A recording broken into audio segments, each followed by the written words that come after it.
in that short amount of time, there's a lot of less stress and pressure for the defensive lineman to line up and do certain things than it is to get the communication across 5 to 6 different people so that it's picked up. And if your short one is the quarterback and the receiver on the same page. Anthony Becht, he joins us now here on the program. How you doing, brother? All's good, Dan. It's good to be on, brother. How are you? You tell me, man. That kid's kicking ass of yours, huh? Got to be awful proud of him. Yeah, it's been a great, really surreal for me and my wife to watch his journey. He's a redshirt junior. He's in his 3rd year starting at Iowa State, Power 4 school, and they're doing well. I mean, Matt Campbell's a fantastic coach.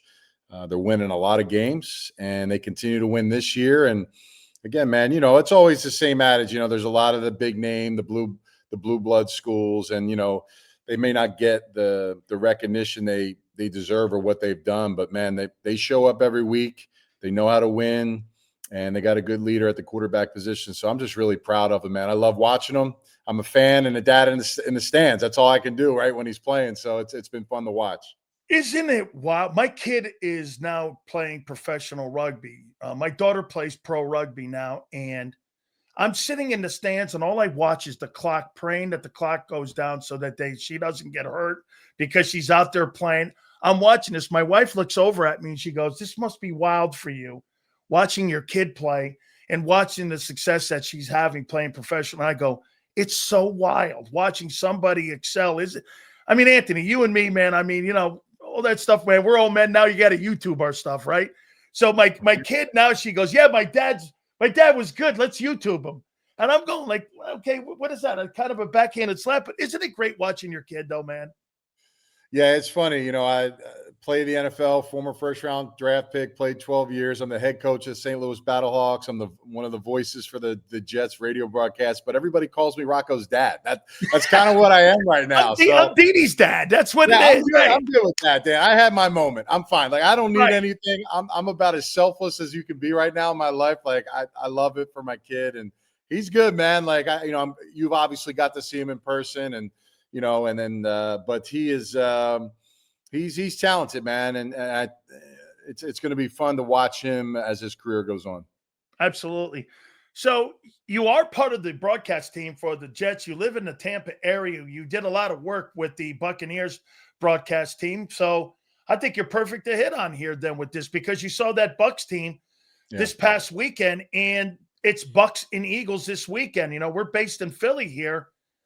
Let me start with Baker Mayfield. Have you ever seen a better reclamation project in your life where a guy was thrown out of places and all of a sudden now he's playing MVP football, Anthony? I mean, this kid, I can't believe it. He has no picks, which is something that I harped on with him. I mean, in these last second drives he's leading, it's an incredible story going on in Tampa with him. Yeah, when he first came out, and listen, I got hammered by Oklahoma fans for this, but I didn't think he was a guy that was a clear-cut first-round guy, and it wasn't because of his game or anything. There was a maturity level there that I just felt like he wasn't ready for it. And then obviously with that tied into being the number 1 pick going to arguably the worst team in football, that's not a good combination for success. What I will say now is he's one of my favorite quarterbacks to watch. You talk about a guy that's an ultimate leader. When he steps in the huddle, guys play for him. They play hard for him. And when the game's on the line and he has the ball at the end, guess what they all think when they're in the huddle with him? He's going to get it done for me. That's where you're at with this guy. So, I just think whatever you want to call a reclamation project or, had to humble, whatever, the guy's a dude.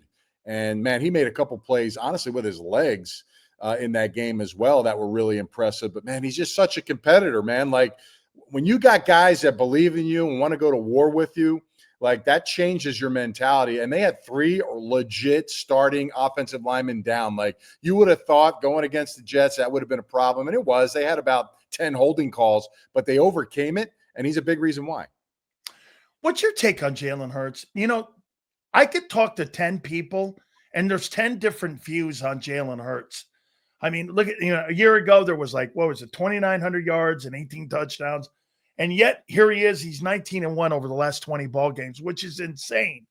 What's your takeaway as a head coach, as a guy who has a son who plays the position too, and a guy where you see the winning, but you don't see the numbers, but you see the clutch time play every time he makes plays. How do you look at Jalen Hurts? I mean, he's been unbelievable. People don't understand how hard it is to win games in the professional level, man. Like, especially in the NFL. Like, come on, you're talking about anything can change the game. A tip pass, a bobbled catch goes into somebody else's arms, and it's an interception. Like, I just feel like for him, man, he could care less about anything else except how do I make this game plan? How do I build around it? And how do I not make the key mistakes? And when the moment comes, make sure that I'm effective enough to help my team win. And I think I give credit to Nick Sirianni because, I'll bet you initially he may not or may have been on board with the skill set that he had. There was some work that needed to be done, but he's built it around what his quarterback can do with his football team. He got a great running back that helps and makes it. They're a great team. And in order to have a great team, you have to have a great quarterback to manage the football game. And that's what he does. You can be mad at that. You can be pissed off. You don't see 4,000 yards a season or 30 touchdown passes. And I get it, man. Like guys like AJ Brown and Smith and they want their touches and they want to be, and you hear them because they're not complaining, but they're like, man, I just know we can do more if I can get touches. And they have every right to think that, but man, like it's enough for them to win. And, look, should they have won that game against the Rams? Probably not, but they know how to win and find themselves in situations to overcome when things aren't going their way and they get by because they're coached well. They have a great staff, number one, staff, right? He's got really good coaches around them. And players that just understand their role. And can they do more? Absolutely. But Jalen does enough for them to manage the football game and get it done. And he makes plays when they're needed. So takes care of the football. And, man, you don't turn the ball over, play good defense. You know what you're going to do? You're going to win a lot of games. And that's what they do, man. So you judge what you want. I think he's a great quarterback for what they do. Let me put this here. And you build coaching staffs now, obviously. So I heard Tom Brady the other day. And I had never thought of this process, but we always come out with these quarterback rankings. We always come out with these top 10 lists of who the quarterbacks are. You know what Brady's he goes, have you ever put a top 10 list of coordinators together? And, the talk show host goes, no. And he goes, well, wait a minute. So you want to give a guy like Jalen Hurts, a first-year guy who's never called plays in his life, and Kevin Patullo, you as a coach, how hard is that to match up where you've got to have experience for that guy? And the guy that's not been a play caller, how much of a factor is that? Am I wrong, Anthony? I don't want a training wheels coach with the reigning Super Bowl MVP. I want a guy just because he's been at the dinner table. That doesn't mean you should elevate the guy. They passed him over twice for Kellen Moore and for Brian Johnson. He was in the building then. What makes him better now? You know what, man? Like the coaching industry and the players in this generation are different, right? They want guys that obviously have credibility. They know the game, they're well prepared, and they get their players prepared, but they give and feed their players with belief. They understand how to communicate, and they used to call it players coach. There's nothing wrong with the relationships with your players from a coach, but you still have to hold them accountable. You can still be a Nick Saban or Bill Belichick, but you got to do it differently, right? Like you can still have the demands of everything you want to do, but you do it differently. You have to adapt. Those things, like when I played and Bill Parcells was the GM of the Jets, those times were different. Like there was only really one style. That was really all that there wasn't, maybe Dick Vermeil was a guy that was, a player-led kind of guy, but, had a lot of success. But ultimately, can you do both? Can you hold guys to a certain standard? Can they do they believe and trust in you because there's a credibility you bring? Like there's a lot of former players, DeMarco Ryan and guys that played the game at a high level, but they know how to communicate with the players and get the most out of Nick Sirianni. That's what these guys do. Dan Quinn, another example, right? Like you look at what he's done in Washington, that's all you hear about. But man, Dan's a great coach. He's a smart coach. And Brady was great. I heard some of the things Brady was talking about, just, how he would just, the head coach would, Belichick would sit with him and they go through it and just talk about defenses. You got it. Like that's got to be done. Now, whether that's the head coach, the coordinator, whatever. I mean, Bill Belichick, obviously one of the great defensive coordinators also, but when you have that kind of knowledge and you're trying to groom a quarterback, why wouldn't you not sit in there and go through those things, or have your defensive coordinator go through those things so you can have the optimal success? Because clearly the development of quarterbacks is a lot harder than it ever was.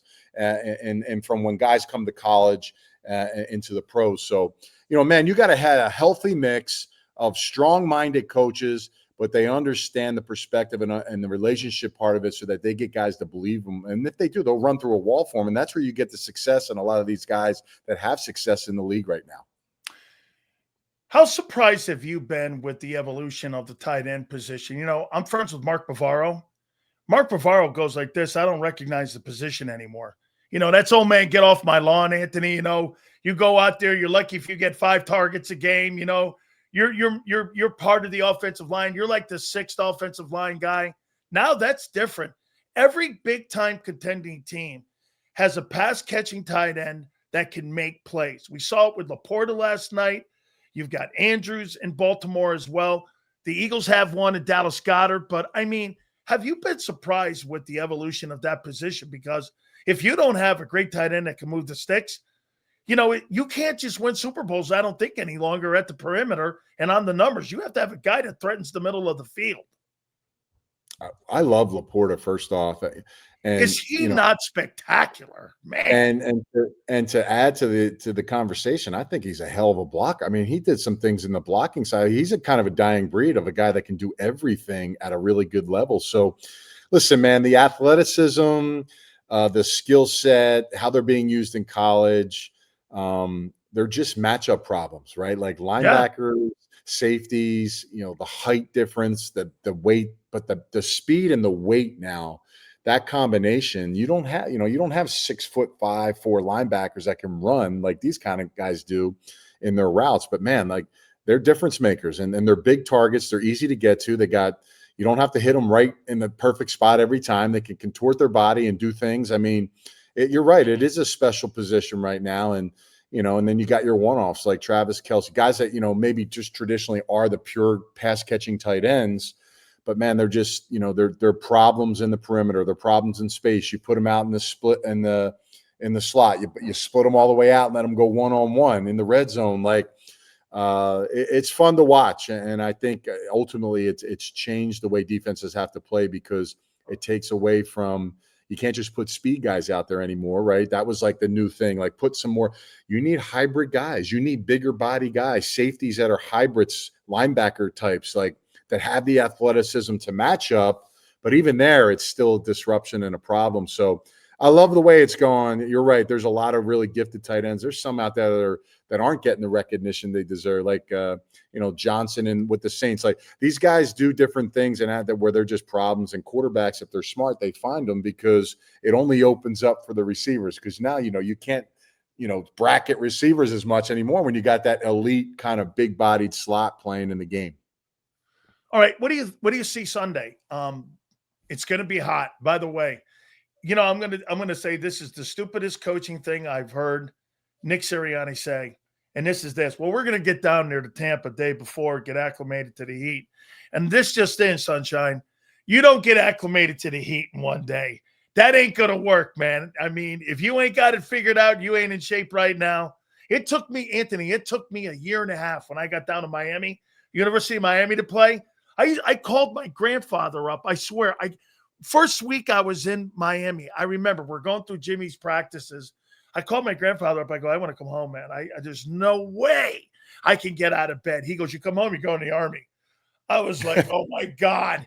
And so I'm like, all right. It took me a year. And I remember those Notre Dame guys coming down to play us. And I'm looking, I go, pretty hot, huh, Hoss? He goes, man, I was out of gas and warm-ups. And I'm like, yeah, so you've got that dynamic. It's a great home field for the Bucs, because last year I thought the Bucs ran them back into the bus. They're hurt in the O-line are the Buccaneers. The Eagles just haven't run the ball well, though. They had 34 net yards in the first half against the Rams. And then they had I think it was -3 in the passing game. The Rams ran for 160. Teams are running for about 125 to 28 yards a game on them. I don't know, man. What do you see this game on Sunday, Eagles and Bucs? Yeah, well, a couple points you made there. Number one, as a head coach, you talk about preparation for heat and the environment. Man, that's a big thing for me, to my players, and also for me as a player, especially on the back end. Like the hydration part, the things that you put in your body, it has to happen a little bit more at the beginning of the week, and Yeah. you have to do a little bit more to prepare just to get there. Like if you start getting crazy on Thursday, that's too late, right? And you talk about players now with quick twitch muscles and less body fat, and the movement that they make, man, it's critical. And even in the Jets Bucs game, it was like you could see that. And what the Bucs do to their advantage, because they practice it every day, is they want a lot of tempo in that game, right? They're trying to get up to the line of scrimmage. They're trying to make you tired, and it will. I mean, you're not practicing in that kind of weather, in Philly or in New York. So that's a critical thing. But listen, what's the best aspect about Philly last year was Saquon, the run game. You got to take something away. Like, are you want Jalen Hurts to beat you, or do you want Barkley to just run for 160 yards against you? So how do you want to go about that? So, listen, Jalen Hurts, again, his numbers aren't really there, right? But he's effective. But I mean, small, tight window throws are a lot harder to get completed and get accomplished than maybe loosening up the box and trying to cover the pass versus letting Saquon do his thing. So, I just think you're probably seeing a little bit more heavy boxes, and it will happen because once Jalen makes some of them throws and they make some of them, they can't play both, right? You try to be strategic on what you do, maybe early downs, but that's what makes them dangerous right now, though, is because, they got a great defense. They got other aspects where they can beat you all the way through. I do say this, like the Buccaneers, there is a problem when you don't have 3 starting offensive linemen play. Yeah. So they had about 10 holding calls, Dan, and most of them were on third downs. And 14 penalties total. Yeah, most of them were offensive lineman holds. So, the Jets were getting there. They were just grabbing the crap out of them, right? So they were in a lot of third and longs, and they were just able to make some plays because there were some penalties on the other end. But against the Eagles, they're going to have a pretty good pass rush too. They got some dudes.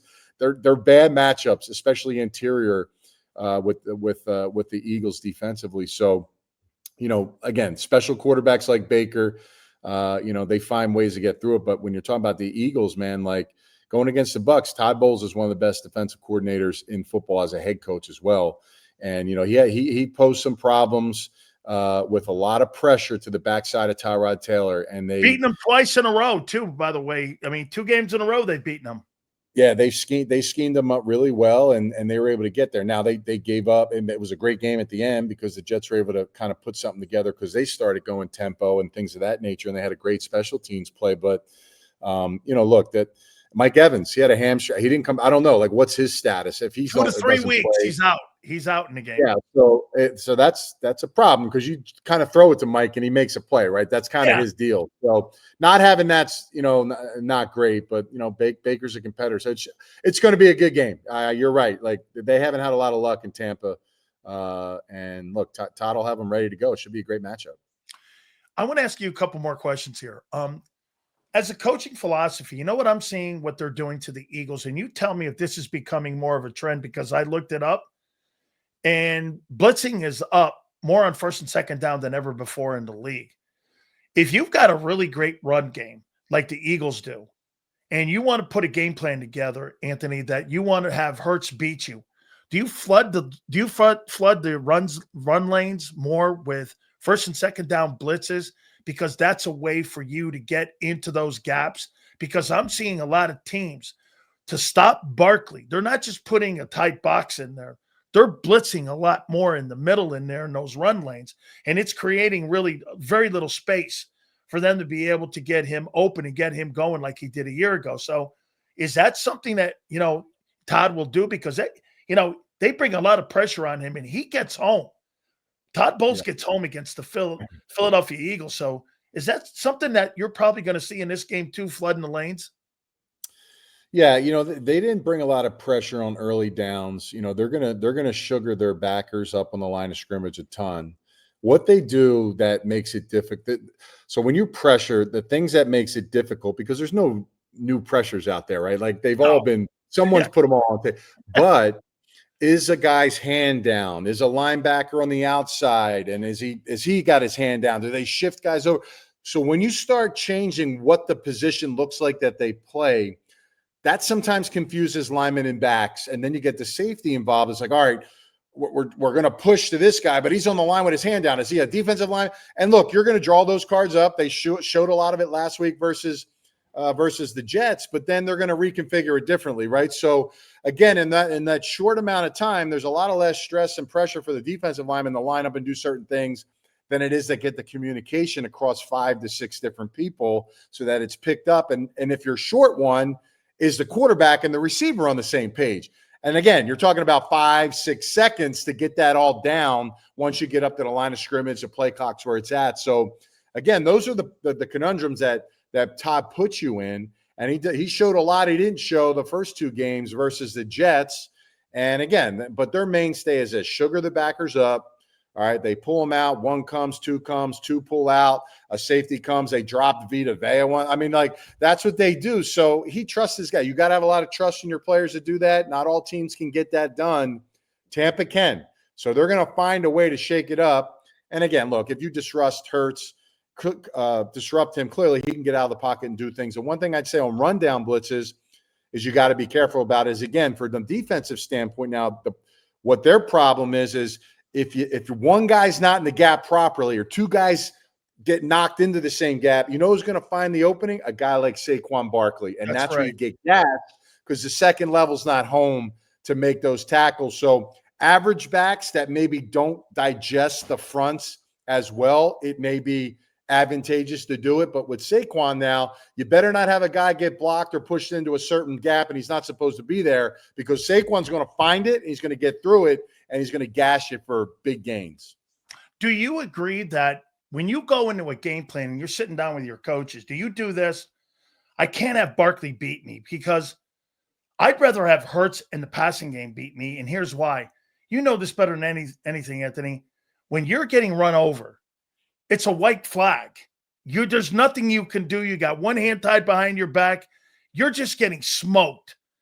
When you let the quarterback in the passing game, I'd rather take my chances with a guy who's kind of suspect in the pocket. He took 51 sacks last year, and he has problems, in my opinion, by feeling the pressure because Todd, every time he brings it, he does, as I said, gets home. So to me, I got to stop Barkley in this game. No? Do you think like that?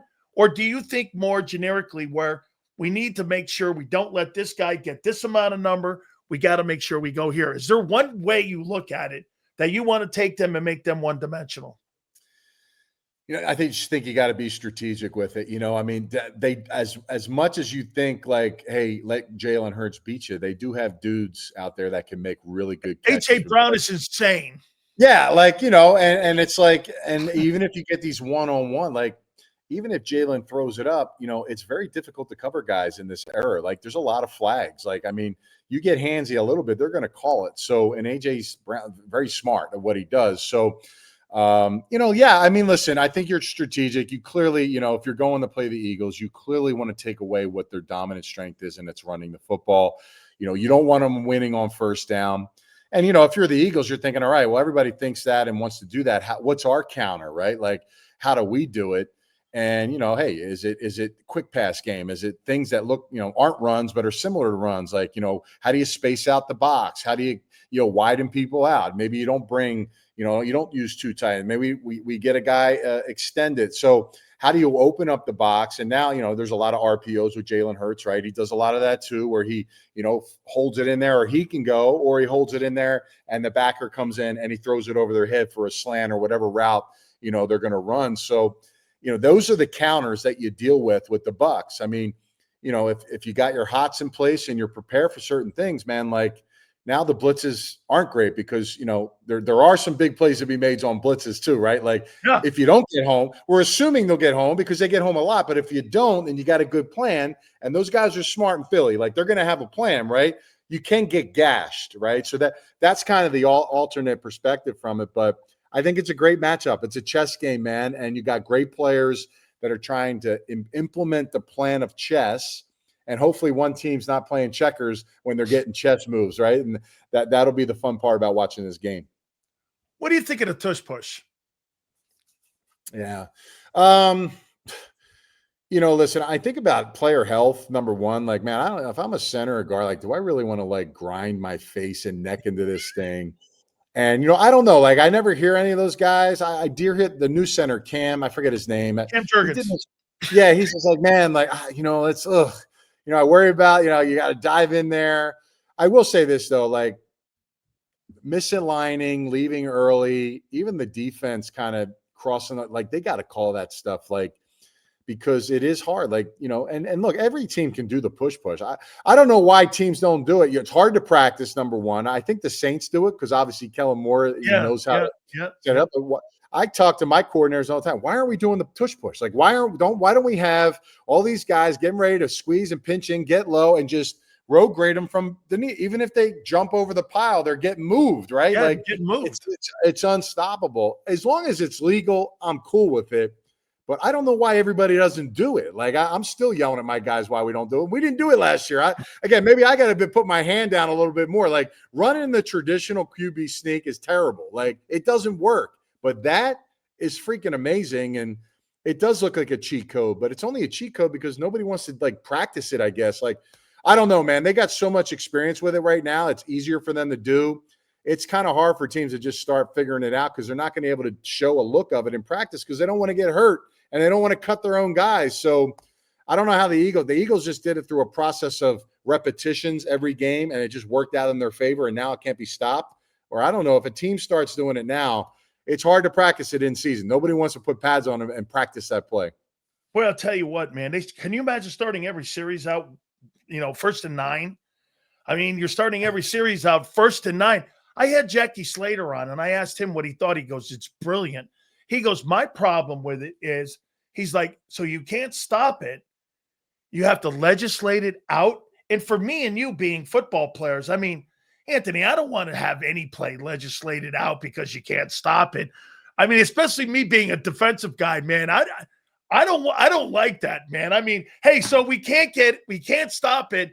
Oh, so the Rich McKay's going to come in and legislate it out of the league. I don't know, man. I mean, I feel like my manhood's been tested on that one there.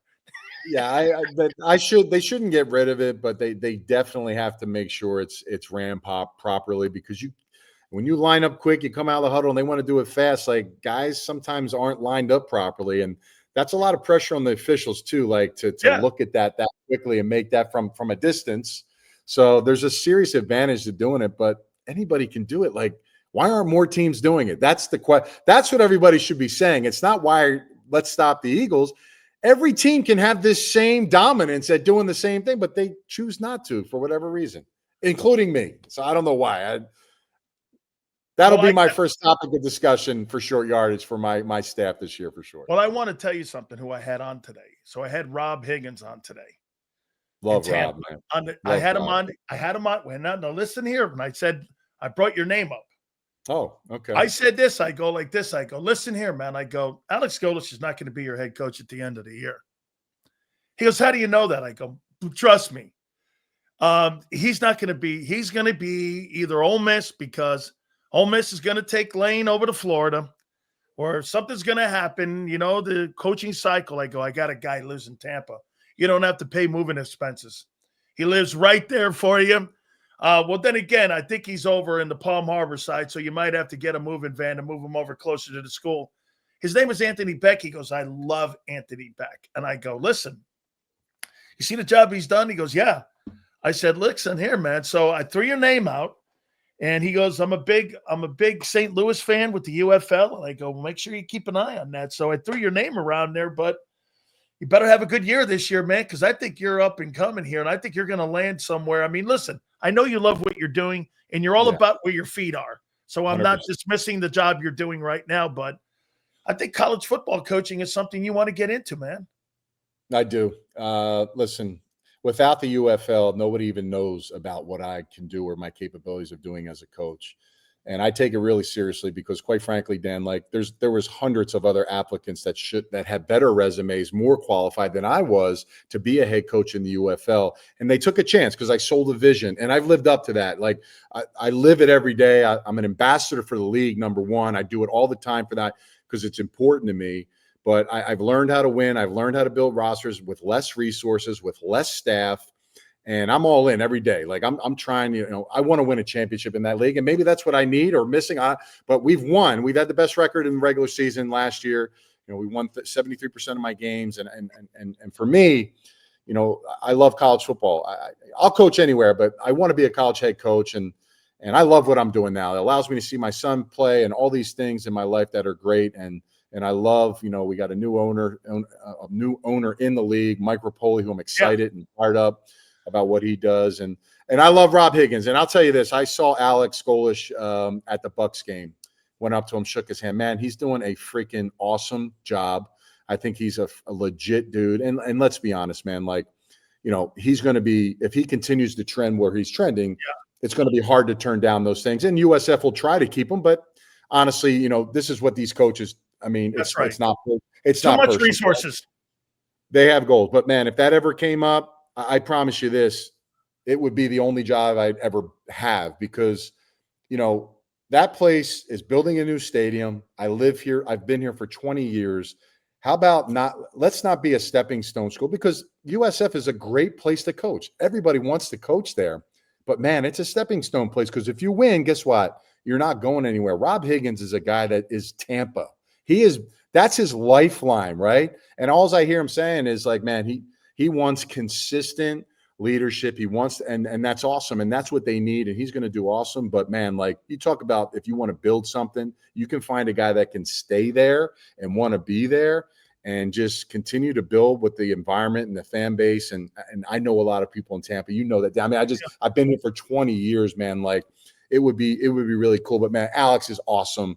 He knows my son. He watches. I mean, like he has been phenomenal for that program. It's an excellent hire by Michael Kelly, who was there prior. And man, I'm excited for Rob. I'm excited for Alex. So we'll see what happens down the road, man. But I appreciate that. Hey, maybe I should hire you as my additional agent because that may come to fruition down the road if I need it. Okay, I'll tell you what here, man. I brought it up because one of my dearest friends and one of my closest friends was Leroy Selman. And Leroy built the athletic department, and he used to come into my show all the time when I was on DAE, and he was selling USF. I only have one shirt outside of Miami Hurricane stuff, and it's USF because he gave it to me. I think they were in the Big East at the time. You got some fleet stuff now. I know you got. Oh, I do. I have the hat. I have the hat and some shirts that I'm going to get you. Look, I know John Gruden's getting all the care packages. I'm going to get you a care package of the Battlehawk stuff. Oh my God, I want that. I would love to have that there. By the way, real quick, how's that coming? If you guys started having conversations, when do you start getting ready for the season next year, UFL? I mean, like you said, you got a new owner coming in there with Rock and the guys and with Fox and everybody. How's that looking? Oh, I haven't spoken to Mike Rapoli yet. I can't wait to. I mean, this is a guy that just fires me up. He's a billionaire. The guy's building brands. Everything he touches turns to gold. And he's tweeting and putting stuff. I mean, I love it, man. Like the guy's awesome. And, I can't wait to have a conversation with him. When that happens, it happens. Right now, all the coaches are not under contract. So, technically I'm working on a draft, getting ready for all this stuff. And I'm not under contract. So, it's going to happen. Obviously, they all want me back, our team's back, but there is going to be some changes. Everything's heading the right direction. You know this better than anybody. These leagues have folded clear. As anything. And we've been around now for a long time. It's my third year doing it. From top to bottom, people are they care about this league. They want it to work. And they're all fighting to make sure they do and make the decisions that are right to get it. I love it. No one's a bigger advocate for it. Players need this league. We have an excellent platform on ESPN, Fox, ABC. It's crazy that with these players and coaches and officials, all the stuff that they get. And man, I just want to help it grow. So I can't wait to see, I'm hearing all different things like you're hearing, maybe new locations, team, all that stuff. Like I know this, St. Louis will be back. It's the best market, the best fan base. That's not going anywhere. And I'm just proud to be the coach of it. So that's where we're at with that. Well, you see the Thunderbolt helmet up there? That's the old Orlando Thunder from the NFL Europe, and it got me a job with the Lions. I mean, like you said, I mean, it's a platform. I'm a big component of having spring football because look, there's so many good football players out there. They just need opportunities to get a chance to go in there. Look at Kurt Warner. He's one of the greatest examples of that. You give somebody an opportunity, you just never know. Anthony, we'll catch up again, man. And by the way, I tweeted at your son once, and I said, I better not. So I tweeted at him once because I said this. I go, and I DM'd him. I go, listen here, man. I have a vote for the All-American team. Walter Camp, AP, every single All-American team there is. The Davey O'Brien I vote for. The Unitas Award I vote for. All of that stuff. And I think I only got a smile back with an eye. Yeah, I'm sure he did respond because he's great about that. But I can tell you this, that kid wants championships, and he's going to do anything he can with Campbell and his team to get that done. You think they win the Big 12? They're hungry to get back to the championship game. That's all I can say. It's a very, very competitive league. And, listen, man, like they got to do it every week. And I think the big knock everybody keeps talking about before the season was, they got 2 NFL receivers. How are they going to replace it? Man, like they got dudes there. Like, trust me, like, they ain't the only school that have lost players in the NFL. You can still win the next year, right? So, and it starts at the top, man. Like, if you ever get a chance to get Matt Campbell on your show, off season, whatever, man, like that guy, so many coaches, and they talk about it. I'm shocked he's still there. Yeah, you know what? Listen, that was a big talking point in the recruiting process, man. I'm like, Matt, like, are you going to be here? Because here's the reason why my son's going to come. It's, I love Iowa State, education, all those things are great, but man, like there's a lot of like it's because of the great coaching staff and what they've built. That's why kids, nobody picks a school for the business program. Everybody has a business program. You can get the education anywhere, right? So, but I just, man, I'm really impressed with his loyalty. And man, listen, he runs his shop there, right? So he don't have to answer to anybody. His family loves it. Why would you leave? I mean, Kirk Ferentz stayed in Iowa for 20, 30, how many years has he been there? Oh my God. I'm sure he's got the biggest plot of land in the state. Hey, look at this, most wins in Big Ten history. He's made $9 million a year at Iowa. He's never left. He's been a really good coach, but like you said, you own your own moat. That's what you're looking for, right? I want my own moat, staying whatever I want, right? We're good, right? There's a lot of flat land to put as many moats as you want, you know what I mean? And you can get a bunch of them if you coach in a big-time school in Iowa for 20-plus years. So, but you know what? Every coach at some point wants a new goal, but, man, he's got kids. Yeah. They love it there. You can live your life and still do what you love, and he can win. He's still winning and doing it, right? It's not totally transactional at Iowa State. I can tell you that. There's still culture. There's still great things going on there, man. And I'm just thankful my kid got an opportunity to say, go to a place where he was wanted. And that's all that really matters. And after that, he's got to make the most of it, and he's doing that now, which is great. Rocco in Iowa. All right. It sounds okay. We're good. That, right? Who would have thought? You think, he goes to Iowa, everybody's going to forget about him. Like, not so fast. People know Rocco Becht. Trust me. They know who Rocco is. That's for sure. And I'm Rocco's dad. That's all they know. Those are the two things. Rocco's dad, thank you so much for doing this, brother. You're always a dear friend of mine, man. Thank you again. We'll be in touch, man, and I mean it.